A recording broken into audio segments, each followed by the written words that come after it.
அட போடுங்கம்மா, மாலை வீணா போடுங்கப்பா, போடுங்கப்பா. எங்க டைம் இப்ப டைம் ஆகாதா உங்களுக்கு? மாங்கல்யம் தந்துனானேனா நம்ம ஜீவன கேசுனா. நான் போடக்கூடாது மாஸ்டர், அது பிரச்சனை ஆகி போகுது. நீங்க கொடுங்க.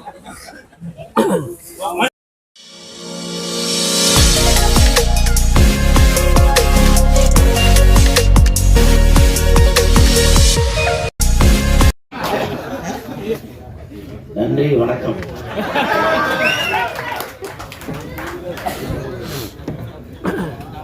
யாருப்பா அது? கை தூக்குங்க.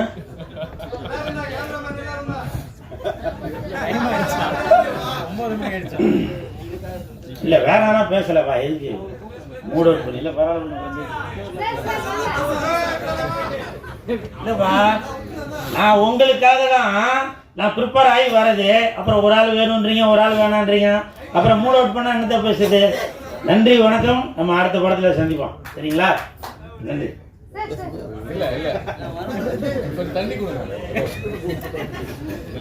இல்லப்பா, ஒரு கலைஞனை வந்து உற்சாகப்படுத்துறது அதெல்லாம் உங்களோட கைத்தட்டல் விசில் சத்தத்தில் தான். அதெல்லாம் வளர்ந்து வந்தோம். மேடையில் அமர்ந்திருக்கும் அனைவருக்கும் வணக்கம். பத்திரிகை நண்பர்கள், ஊடக நண்பர்கள், இணையதள நண்பர்கள், PRO விஜயமுரளி சார், திரையரங்க சங்க தலைவர் திரு திருப்பூர் சுப்பிரமணி சார், உங்களுக்கும் என் மனமார்ந்த வணக்கத்தை தெரிவித்துக் கொள்கிறேன். புரியும் நினைக்கிறேன். மேடையில் பேசி கைத்தட்டல் வாங்குற அளவுக்கு பெரிய பேச்சாளர். தயவு செஞ்சு நீங்களே ஒரு தடவை கை தட்டிடுங்க. இந்த கைத்தட்டல்கள் அனைத்தும் என் நண்பன் சந்தானம் அவர்களுக்கும் என் தலைவன் STR அவர்களுக்கும் போய் சேரும். கா கா கா அது இந்த படத்தோட பேரு. இந்த படத்தோட இயக்குனர் திரு பரமன் அவர்கள் என்கிட்ட வந்து இந்த படத்தில் உங்களுக்கு ஒரு கேரக்டர் ஒன்று இருக்குண்ணா, உங்கள் கதையை உங்களோட கேரக்டரை பற்றி நான் சொல்கிறேன் அப்படின்னு சொல்லி சொன்னார். அப்போ அவர் சொன்னார், இந்த மாதிரி இந்த கேரக்டர் நான் எழுதும் போதே டக்குன்னு எனக்கு உங்கள் ஞாபகம் தான் வந்துச்சு, அதனால தான் நான் உங்களுக்கு வந்து இந்த கேரக்டர் வந்து ஸ்பெஷலாக எழுதியிருக்கேன் அப்படின்னா. அப்போ என்ன கேரக்டர் அப்படின்னா, ஒரு 45 வயசு ஆகியும் கல்யாணம் ஆகாமல் காஜியில் சுற்றின்னு இருக்கிறான்.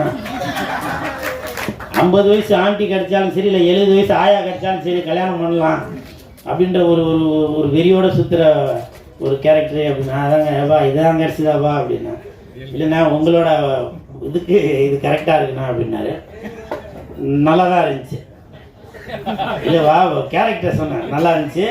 நல்லா நல்லா திருப்தியாக தான் அமைச்சார். ஏன்னா ஏதோ ஒரு புது டீமாக இருக்குது, எப்படி பயன்படுத்த போகிறாங்களே என்னன்னு தெரியல அப்படின்னு. ஏன்னா அங்கே ஷூட்டிங் ஸ்பாட்டில் பார்த்தீங்கன்னாக்கா நிறையா பேர் இருப்பாங்க, பெரிய நடிகர். நான் சும்மா பந்தாக்கு சொல்ல, இப்போ வெளியில் வந்து நின்னோன்னா ரோட்டில் போகிற ஆடியன்ஸ் வந்து வண்டி நிறுத்திட்டு வந்து ஃபோட்டோ கிட்ட அப்படின்னு வந்து எடுக்கிறாங்க.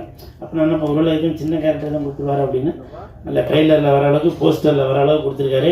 மிக்க நன்றி மிஸ்டர் பரமன் அவர்களே, மிக்க நன்றி. அதே மாதிரி பரமன் அவர்கள் வந்து ரொம்ப சினிமா மீது ரொம்ப மோகம் கொண்டவர், அது எல்லாருமே சொல்லிட்டாங்க. இப்போ சப்போஸ் நம்ம ஜாகுவார் தங்க மாதம் ஒரு 10 கோடியை பரமன்ட்ட கொடுத்து, ஏப்பா நீ சினிமாவுக்கு வேணா வேறு எதனா வேலையை பண்ணால் போக மாட்டார். ஏன் போக மாட்டார் அப்படின்னாக்கா, சினிமா அவர் மீது வச்சிருக்க ஒரு நம்பிக்கை, ஒரு அசராத உழைப்பு, இதெல்லாம் நம்பி தான் இருக்கிறாரு. அதற்கு காரணம் என்னன்னாக்கா, அவர் இல்லை, அவரோட மனைவி தான். நான் ஷூட்டிங் ஸ்பாட்டில் பார்த்தேன், இவர் வந்து கேமரா மட்டுமே தான் பார்த்துன்னு இருப்பார். அவங்களுக்கு பின்னாடி அவங்க மனைவி தான் வந்து எல்லா வேலையும் பார்த்துட்டு இருப்பாங்க. மத்தியானம் 1 மணிக்கு சாப்பாடு வந்துருச்சா, 5 மணிக்கு டிஃபன் வந்துருச்சா, இது எல்லாமே பார்த்து, அது மட்டும் இல்லை உங்களுக்கு கூகுள் பேயில் பணம் வந்துருச்சா அப்படின்னு ஃபோன் பண்ணி வேற கேட்பாங்க. என்ன பணம் அனுப்பிச்சுன்னா அதெல்லாம் வந்துச்சா. ஏன்னா இதெல்லாம் வந்து இப்போ உள்ள காலகட்டத்தில் நான் ஏன்னா நிறைய இடத்துல அங்கே பணம் வராமலாம் இருக்குது சொல்ல வரேன். அதனால் என்ன நடந்ததுன்னு சொல்லணும் இல்லையா. அதனால் உண்மையிலேயே ஒரு ஆணுக்கு பின்னாடி ஒரு பெண் வெற்றியில் இருக்கிறாங்க அப்படின்னாக்கா அதுக்கு உதாரணம் நம்ம பரமன் அவர்களும் அவர்களுடைய மனைவி அவர்கள் தான். இதில் எந்த மாற்று கருத்துமே இல்லை.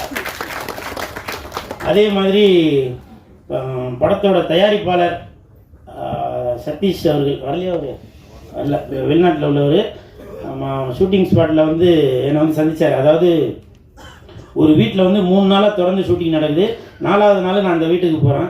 அப்போ வந்து அந்த தயாரிப்பாளர், வாங்க நல்லா இருக்கீங்களா, நான் உங்களோட ரசிகன், எங்கள் நாட்டில் எல்லாருமே உங்கள் ரசிகர்கள் தான் அப்படின்னு சொல்லிட்டு டக்குன்னு யாருக்கோ ஃபோன் அடித்து பேசினார். ஃபோன் பண்ணோன்னா அவர் ஒரு 10 நிமிஷத்தில் அவரோட நண்பர் ஒருத்தர் வந்தார். உடனே அவர் வந்து, தலைவா நீங்களா, நான் உங்கள் மேலே ரொம்ப அலாதி பிரியர்கள். எங்கள் நாட்டில் எல்லாருமே நீங்கள் வெந்து தெரிந்தது காடுன்னு வசனம் சொல்லும்போது நாங்கள் எல்லாரும் அப்படியே ஓன்னு கத்துவோம். அந்த அளவுக்கு உங்கள் மேலே நாங்களாம் அவ்வளோ ஒரு பாசமாக இருக்கிறோம் அப்படின்னாரு. அப்போ நான் கேட்டேன், ஏவா 4 நாளாக இங்கே ஷூட்டிங் இருக்குது, ஏவா போய் ஷூட்டிங் இல்லை. அதாவது ப்ரொடியூசர் சொல்ல, நான் இவனை வந்து 3 நாளாக கூப்பிட்டேன், அவன் வரமாட்டேன்னுட்டான். நான் நீங்கள் வந்திருக்கீங்க, கூல் சுரேஷ் வந்திருக்காரு, தலைவா நீங்கள் வந்திருக்கீங்களா அப்படின்னு நான் உடனே கிளம்பி வந்துட்டேன் அப்படின்னாரு. இது சத்தியமாக நான் வந்து ஒரு இதுக்காக சொல்ல வரல, உண்மையிலேயே பிஆர்ஓ விஜயமுரளி சார் மேலே சத்தியமாக அது உண்மை நடந்தது. அப்புறம் எதா இருந்தாலும் சும்மா பந்தாக்க இருக்கக்கூடாது இல்லை, எதா இருந்தாலும் உண்மையை சொல்லணும். உடனே டக்குன்னு அந்த ப்ரொடியூசர் என்ன பண்ணாரு, என் தாயின் மீது ஆணை, டக்குன்னு அவரோட இதை எடுத்து கொடுத்தாருங்க, காதல மாட்டோம் அது பேர் என்ன, அதை எடுத்து கொடுத்தாரு. இருந்தாங்க, இது வந்து என்னோட பரிசா வச்சுக்கணும். இது இயக்குனருக்கு கூட தெரியாது, அவர் எதுவும் சொன்னாரா என்னன்னு தெரியல. ஏன்னா சப்போஸ் இது இயக்குனர்கிட்ட நான் போய் சொல்லி நான் ஏதோ பிராக்கெட் போட்டு அந்த ப்ரொடியூசரை கூட்டு போய் நான் ஏதோ படம் பண்ண போகிறேன்னு, ஏன்னா நிறைய சம்பவங்கள் அப்படி நடந்துட்டு இருக்கு, அப்படி எதுவும் நினச்சிடக்கூடாதுன்ட்டு அவர் டக்குன்னு அவர்கிட்ட உள்ளதை எடுத்து கொடுத்து, இந்தாங்க இது வந்து என்னுடைய பரிசு, நான் வாங்கவே மாட்டேன்னேன். ஏன்னா உங்களுக்கு தான் தெரியும், நமக்கு அந்த பந்தா காட்டுறதே புரியாது, இதை வச்சு நான் என்ன பண்ண போகிறேன். அப்புறம் வந்து இதை எடுத்து கொடுத்துருந்தாங்க, நீங்கள் வச்சுக்கங்க, இல்லை என்னோட ஞாபகத்தமாக வச்சுக்கன்னு. சார் நீங்கள் வந்து இன்றைக்கி வந்து ஆடியோ ரிலீஸ்க்கு வரல, இருந்தாலும் நீங்கள் வெளிநாட்டிலேருந்து நீங்கள் பார்த்துட்டு தான் இருப்பீங்க. ஏன்னா அது வந்து அந்த காலங்க ஒரு உதவி செய்கிறது வந்து இந்த கைக்கு தெரியாமல் அந்த கைக்கு கொடுக்கணும் அப்படிலாம் இல்லை.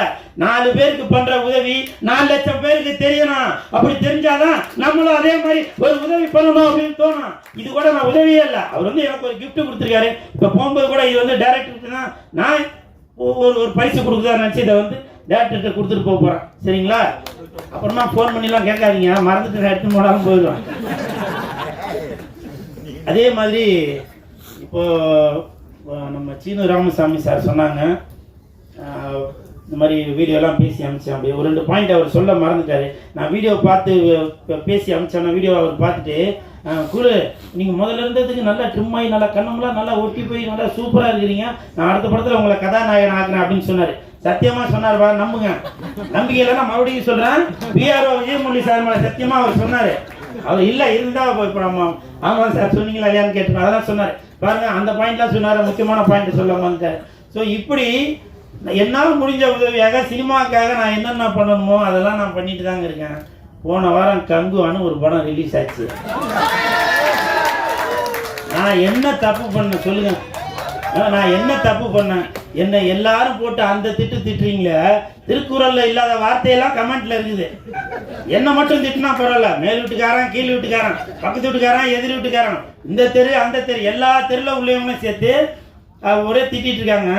ஆக்சுவலா அந்த படத்தின் மீது உங்களை விட, படம் பார்த்த உங்களை விட எனக்கு தான் கோபம் ஜாஸ்தி வரணும். ஏன் தெரியுங்களா? அந்த படத்தின் இயக்குனர் திரு சிவா அவர்கள், சிறுத்தை சிவா அவர்கள் சிறுத்தை படம் பண்ணும் போதிலிருந்தே எனக்கு அவரை தெரியும். என்ன அந்த படத்துல பயன்படுத்திருக்கலாம்ல, எத்தனை தடவை போன் பண்ணி பேசியிருப்பேன், என்ன பயன்படுத்திருக்கலாம்ல. ஒருவேளை கேரக்டர் இல்லாமல் இருக்கலாம், ஓகே. அந்த படத்தின் தயாரிப்பாளர் ஞானவேல் ராஜா சார், அவர் வந்து செல்லம் தங்கம் அப்படின்னு நம்மள ரொம்ப பாசமா இருப்பாரு, அவங்களும் பயன்படுத்தல. நீங்க பயன்படுத்தாமல் என்ன இருந்தாலும் அந்த படத்திற்கு அவ்வளவு விமர்சனம் வரும்போதும் இப்ப கூட சொல்றாங்க, நான் வெளியில போகும்போது எனக்கு எவ்வளவு நாட்கள் வந்துட்டு இருக்காது, உங்களுக்கு தெரியுமான்னு தெரியல. நான் வெளியில போகும்போது எனக்கு எதனா ஒண்ணு நடந்துச்சுனாக்க அந்த படத்துக்காக நான் பேசி எதனா ஒண்ணு நடந்துச்சுனாக்க அந்த தயாரிப்பாளர் வந்து பார்க்க போறாரா, அந்த இயக்குனர் வந்து பார்க்க போறாரா? இல்ல. அப்படி இருந்தாலும் இன்னைக்கு நான் இந்த இடத்துல நிக்கிறேன்னா அதுக்கு சினிமா தான் காரணம். நான் சினிமாவின் மீது அந்த கொண்ட மோகத்தினால, அந்த ஆசையினால, அந்த பாசத்தினால, நான் சாப்பிடுற அந்த சோத்தினால எந்த படமாக இருந்தாலும் இந்த புல் சுரேஷ் குரல் கொடுத்து கொண்டுதாங்க இருப்பான். இந்த படத்துல நான் நடிக்காட்டியும் கூட நான் அவ்வளவு குரல் கொடுத்தேன்னா அது வந்து அப்ப கூட நீங்களாம் புரிஞ்சுக்கல. இன்னும் நான் பெருமையாக சொல்றேன், அந்த படத்திற்கு கங்குவா படத்திற்கு அவ்வளவு விமர்சனம் வந்த பொழுதும் நான் தான் முதலாக குரல் கொடுத்தேன். அதன் பிறகுதான் ஜோதிகா மேடம் வந்து குரல் கொடுத்தாங்க, சில தயாரிப்பாளர்கள் குரல் கொடுத்தாங்க. ஆனா வெதா நான் போட்டது அந்த படத்துல அவ்வளவு பேரை நடிக்க வச்சிருக்கீங்களா? ஒருத்தராச்சும் யாருன்னா குரல் கொடுத்துருக்காங்களா? இல்ல. உண்மைதானே சார்? யாருன்னா குரல் கொடுத்தாங்களா? இல்ல. ஆனால் அங்க உள்ள நடிகர்களுக்கு நீங்க என்ன பண்ணிருப்பீங்க? அது வந்து ஒரு பொறாமலையோ ஒரு வைத்தியத்திலே சொல்ல வரல. அங்க உள்ள நடிகர்களுக்கு நீங்க வந்து கேரவன் போட்டு கொடுத்து ஃப்ளைட்டு போட்டு கொடுத்து ஹோட்டல்ல ரூம் போட்டு எல்லாமே ஜாம் பண்ணி கொடுத்தீங்க. நீங்க சம்பளம் வாங்கின அந்த கம்பெனியில அந்த அந்த ஒரு படத்துக்கு ஒரு பிரச்சனை வரும்போது சின்ன ஒரு உங்களால முடிஞ்ச ஒரு குரல் கொடுக்க முடியாதா சொல்லுங்க? ஏன் குரலை கொடுக்க முடியாதுன்னா இழிச்சவாயன் கூல் சுரேஷ் இருக்கான், எவ்வளோ வேணாலும் அவன் வாங்கிப்பான், அப்படிதானே? இப்பவும் சொல்றேன், உண்மையிலேயே நிறைய டேரக்டர்களுக்கு தெரியும், ஆமாப்பா கூல் சுரேஷ் உண்மைதான் அவர் சொல்றதுலாம் அப்படின்னு அவங்க எல்லாத்தையும் மைண்ட்ல ஏற்றிட்டு நேராக தெலுங்குலேருந்து 4 நடிகரை கூட்டிட்டு வருவாங்க, மலையாளத்துலேருந்து 4 நடிகரை கூட்டிட்டு வந்து நடிக்க வைப்பாங்க. இன்னொரு விஷயம் என்னன்னா, என்னதான் நம்ம வந்து கோடிக்கணக்கில் போட்டு வீடு கட்டி வச்சிருந்தாலும் அந்த வீட்டுக்கு வந்து திருட வராமல் பாதுகாத்து வைக்கிறது வாட்ச்மேனுங்க. அந்த வாட்ச்மேன் வேலை தாங்க நான் பார்த்துட்டு இருக்கேன். என்னைக்கு வாட்ச்மேனுக்கு வந்து என்னைக்கு விடிவு காலம் வந்திருக்கு? இல்லை, தீபாவளி நல்லா தான் சொல்லுங்களேன் பாபுங்கண்ணா. தீபாவளி பொங்கலுக்கு கூட சில இடத்துல வந்து வாட்ச்மேன் கேட்டாதான் எதனா ட்ரெஸ் எடுத்து கொடுப்பாங்களே. உண்மைதானே சார்? இது பக்கத்தில் வாங்க, இவர் மேலே சத்தியம். இதெல்லாம் வந்து நான் எதுக்கு சொல்றேன்னா, எனக்கு வாய்ப்பு கொடுங்க அப்படின்னு சொல்லவில்ல. காலை சுத்துற நாய்க்குட்டியை நீங்க பார்க்கணும், கழுத்தை சுத்துற பாம்பை தான் நீங்க வந்து பால் ஊட்டி வளர்த்துட்டு இருக்கீங்க. சரிங்களா? கரெக்டா சார்?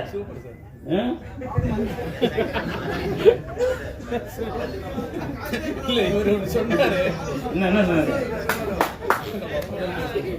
சரி, அப்ப பேசின போதும்ல, எல்லா பாயிண்டையும் போடுங்க, இதை மட்டும் போட. என்னவா போதும்பா, போதும். இன்னும் எதிர்பார்க்கறதே கமெண்ட்ல வரும். சரிங்களா? அப்புறம் இன்னொரு முக்கியமான விஷயத்தை சொல்ல மறந்துட்டு பாருங்க.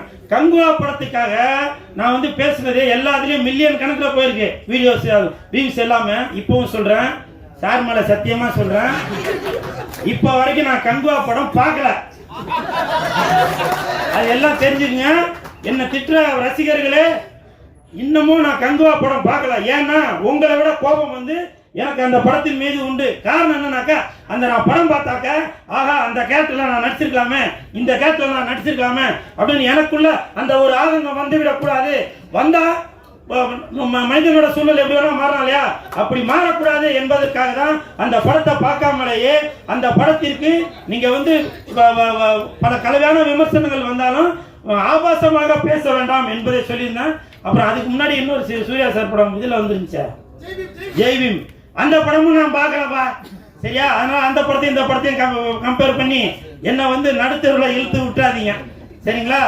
அதனால தயவு செஞ்சு, அப்புறம் இந்த நீங்க இந்த யூடியூபர்ஸ்லாம் ஏதோ சொன்னீங்களாப்பா, தேட்டருக்கு ஆளுங்க வரதில்லை அப்படின்னு. அதெல்லாம் வந்து தயாரிப்பாளர்கள் பணம் போட்டவங்க, இயக்குனர் கஷ்டப்பட்டு படம் பண்ணவங்க, அதனால பெரியவங்கெல்லாம் கூடி பேசி அதுக்கு ஒரு முடிவு கட்டுவாங்க. சரிங்களா? என்னை வாழ்த்தி பேசிய என் நண்பன் லொல்லு சபா ஜீவா அவர்களுக்கு, லொல்லு பேர் சொல்ல வேணாம்னு சொன்னாங்க. உண்மையிலேயே லொல்லு சபாவில் நடிக்கிறதுக்கு அந்த லொல்லு உடம்பு ஃபுல்லாக இருந்தால் தான் அந்த கேரக்டரே வந்து பண்ண முடியும். ஜீவா மட்டுமல்ல, அந்த லொல்லு சபாவில் நடித்த அனைவருமே வந்து இன்னைக்கு வந்து எங்கே போனாலும் ஒரு பெரிய நடிகர்களுக்குள்ள அந்த மதிப்பும் மரியாதையும் இந்த லொல்லு சபாவில் நடிக்கிறவங்களுக்கு உண்டு. அந்த விதத்தில் இன்னைக்கு வந்து பெருமையோட உட்காந்துருக்கான் என் நண்பன் ஜீவா அவர்களுக்கும் என் மனமார்ந்த நன்றியை தெரிவித்துக் கொண்டு, நன்றி அப்பா. அப்புறம் ஜாகுவார் தங்க மாஸ்டர், நான் இவ்வளோ நாள் அவர் வந்து மாஸ்டராக தான் பார்த்துட்டு இருந்தேன். இப்போ கடந்த ஒரு 2 மாசமா சித்த வைத்த சிகாமணியாக பார்த்துட்டு இருக்கேன். நன்றி மாஸ்டர். என் வீடு பக்கத்தில் வந்து ஒருத்தங்களுக்கு கல்யாணம் 10 வருஷம் ஆகுது, அவங்களுக்கு குழந்தை இல்லை. அப்புறம் அதுலேருந்து இன்னும் 2 வீடு தெரிஞ்சாங்க, கொஞ்சம் அவங்க பக்கவாதம் அவங்க உள்ளவங்களாம் இருக்காங்க. நீங்கள் அடுத்த வீடியோவில் அந்த மாதிரிலாம் பேசி மக்களுக்கு வந்து இன்னமும் நல்ல ஒரு விழிப்புணர்வு கொடுக்கணும் அப்படின்னு நான் நினைக்கிறேன் மாஸ்டர். அப்புறம் முக்கியமாக அந்த வேஷ்டியில் லொங்கட்டா மாதிரி அப்படி கட்டிட்டு தலைகீழ நிற்கிறீங்களா, அதெல்லாம் எப்படி அப்படின்றத வீடியோ எடுக்கிறாங்க, அது ஃபர்ஸ்ட்லேருந்து எடுங்க. அவர் கட்டினதுக்கப்புறம் வந்து தான் காட்டுறீங்க, அவர் கட்டுறதுக்கு முன்னாடியே காட்டுங்க. அப்புறம் என்னை மாதிரி இளைஞர்கள், சார மாதிரி இளைஞர்கள்லாம் கட்டி எப்படி தலைகீழ தொங்குறதுன்றது தெரியும்.